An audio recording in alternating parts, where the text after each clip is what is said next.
Khalistani movement ఒకటి start అయింది. బంగ్లాదేశ్ కు ఖలిస్తాన్కి అదే మీకు చెప్తారు, మీరు ఈ ఫోకస్ ఇక్కడ చేయండి. ఈ పుస్తకం ఉందండి, డిసెప్షన్ అనే పుస్తకం అన్నమాట. ఆర్బి మణి గారు రాశారు ఈ పుస్తకము. వారు మినిస్ట్రీ ఆఫ్ హోమ్ అఫేర్స్ లో వర్క్ చేశారండి. వారు చెప్పింది ఏంటంటే, ఫస్ట్ నేను విన్నప్పుడు ఇదే ఆశ్చర్యపోయాను, ఏంటి ఏముంది అసలు బంగ్లాదేశ్ కి ఖలిస్తాన్కి ఏం సంబంధము అన్న పాయింట్ వచ్చినప్పుడు సరే వారితో మాట్లాడడం అంటే defence minister of home affairs లో పనిచేశారు, కానీ వాళ్ళు డైరెక్ట్ గా చెప్పలేరు, ఏదో ఒక ఫిక్షన్ గా రాశారు.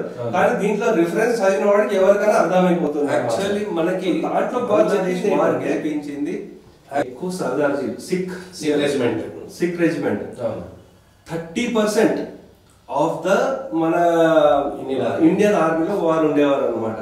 సో అటువంటి వాళ్ళు ఏంటంటే అక్కడ వాళ్ళు కష్టపడి మన దేశం గురించి కష్టపడుతూ ఉంటే ఈ Shimla agreement even 1 day before కూడా ఎటువంటి జుల్ఫికర్ అలీ భుట్టో ఇక్కడ వచ్చినప్పుడు అగ్రిమెంట్ అసలు అవ్వలేదు. అసలు అంటే ఒప్పందాలు సరిగా అవ్వట్లేదు. 1 ఫైన్ డే వాళ్ళు ఫోన్ చేసి సరే ఇంకా మనం సైన్ చేయాల్సిందే ఎటువంటిది అంటే బహుశా యుఎస్ నుంచి ఒత్తిడా ఎక్కడి నుంచి ఒత్తిడా మనకు తెలియదు. కానీ మనం చూసుకోవాల్సింది ఏంటంటే ఇప్పుడు ఖలిస్తానీ సమస్య ఎలా వచ్చిందంటే ఒక అన్అఫీషియల్ అగ్రిమెంట్ నడిచింది.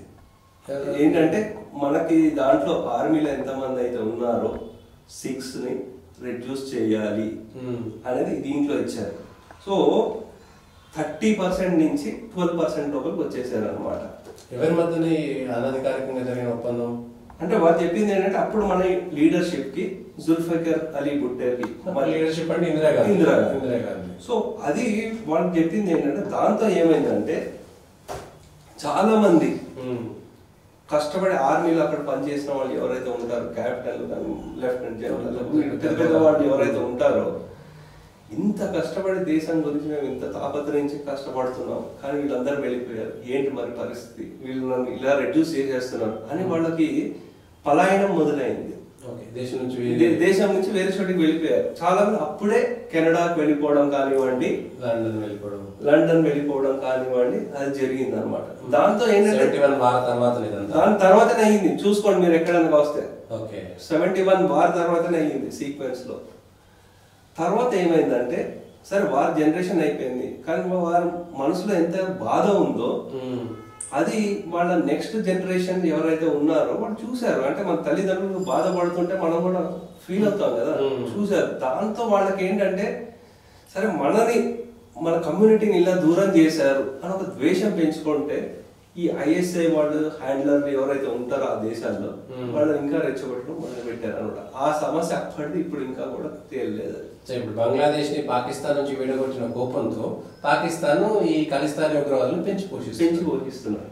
ఆ సమస్య అంటే బంగ్లాదేశ్ ను పాకిస్తాన్ నుంచి విడగొట్టారు కాబట్టి మేము కూడా భారతదేశం నుంచి ఒక రాష్ట్రాన్ని విడగొట్టాలి. సో ఈ సమస్య ఇంతమంది 1,93,000 మంది వాళ్ళ ఖైదీలు ఉన్నప్పుడు, వాళ్ళ సోల్జర్స్ ఎవరైతే ఖైదీలుగా ఉన్నారో వాళ్ళని విడిపిస్తాం, మా కాశ్మీర్ మాకు ఇచ్చేయండి అనలేదు.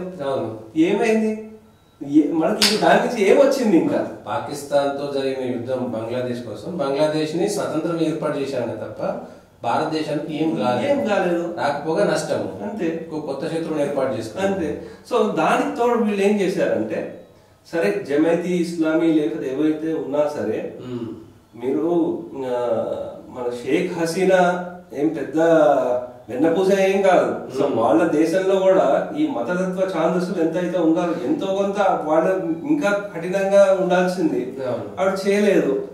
లేకపోతే మీరు చూడండి ఆవిడ హయాంలోనే కదా తస్లిమా నస్రీన్ అనే ఆథర్ ని మొత్తం అక్కడ మతోన్మాదులు చంపేస్తామంటే ఆవిడ దేశాన్ని వదిలి వచ్చేసింది. అప్పుడు ఆవిడ ఏం చేయలేదు, షేక్ హసీనానే ఉన్నారు అప్పుడు, ఆవిడ ఏం చేయలేదు.